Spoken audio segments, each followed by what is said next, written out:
اعوذ باللہ من الشیطان الرجیم بسم اللہ الرحمن الرحیم رب اشرح لی صدری ویسر لی امری واحلل عقدۃ من لسانی یفقہوا قولی۔ 4 رجب المرجب، اسلامی تاریخ۔ حضرت عمر رضی اللہ عنہ کی بہادری۔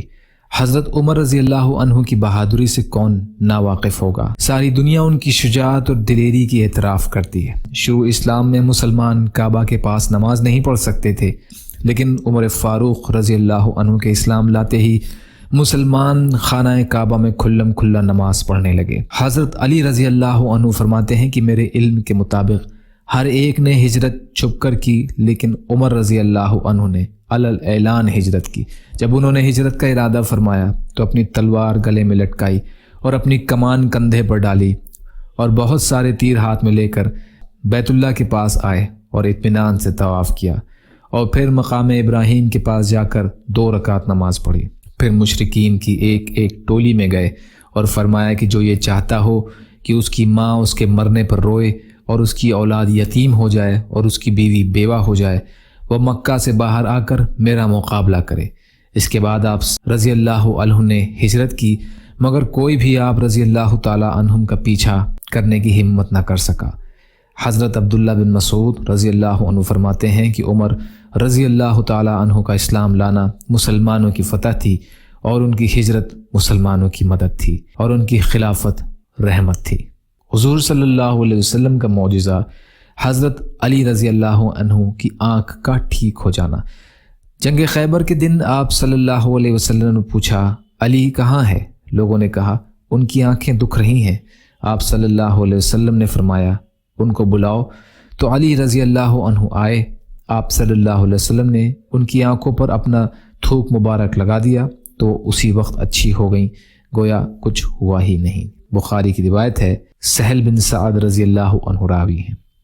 ایک فرض کے بارے میں، زکوٰۃ کی فرضیت۔ رسول کریم صلی اللہ علیہ وسلم نے حضرت معاذ بن جبل رضی اللہ عنہ کو یمن بھیجتے وقت فرمایا، یمن والوں کو بتا دینا کہ اللہ تعالیٰ نے ان پر ان کے مال میں زکوٰۃ فرض کی ہے۔ بخاری کی روایت ہے، ابن عباس رضی اللہ عنہ راوی ہیں۔ ایک سنت کے بارے میں، دنیا اور آخرت کی بھلائی کی دعا۔ اس دعا کا خوب اہتمام کرنا چاہیے، اس میں دونوں جہاں کی بھلائی طلب کی گئی ہے۔ رسول اللہ صلی اللہ علیہ وسلم اس دعا کو اکثر پڑھا کرتے تھے، ربنا آتنا فی الدنیا حسنۃ وفی الآخرۃ حسنۃ وقنا عذاب النار۔ اے ہمارے رب، ہمیں دنیا میں بھی بھلائی عطا فرمائیے اور آخرت میں بھی بھلائی عطا فرمائیے، اور دوزخ کے عذاب سے ہمیں بچائیے۔ ایک اہم عمل کی فضیلت، شوہر کی خوشی پر جنت۔ رسول اللہ صلی اللہ علیہ وسلم نے فرمایا، جس عورت نے اس حال میں انتقال کیا کہ اس کا شوہر اس سے راضی تھا تو وہ جنت میں داخل ہوگی۔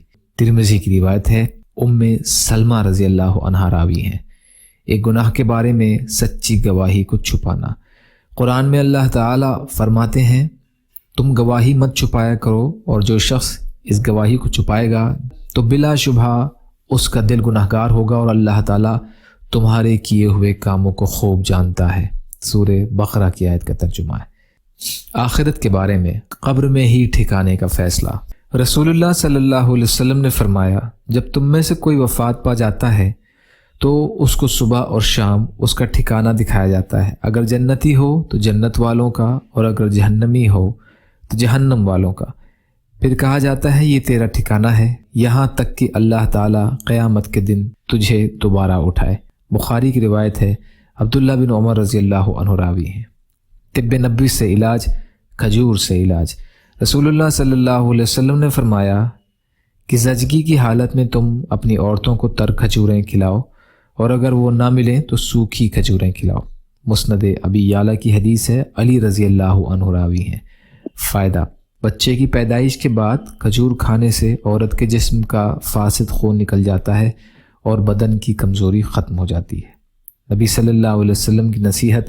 رسول اللہ صلی اللہ علیہ وسلم نے عورتوں کو مخاطب کر کے فرمایا، تم اپنے اوپر اللہ کی تسبیح یعنی سبحان اللہ، اور تحلیل یعنی لا الہ الا اللہ، اور تقدیس یعنی سبحان الملک القدوس کو لازم کر لو، اور ان تسبیحات کو انگلیوں پر شمار کرو، اس لیے کہ کل قیامت کے دن ان انگلیوں سے سوال ہوگا اور وہ گواہی دیں گی، ہرگز اس میں کوتاہی اور غفلت مت کرنا، ایسا نہ ہو کہ غفلت کر کے اجر و ثواب سے بھی محروم رہ جاؤ۔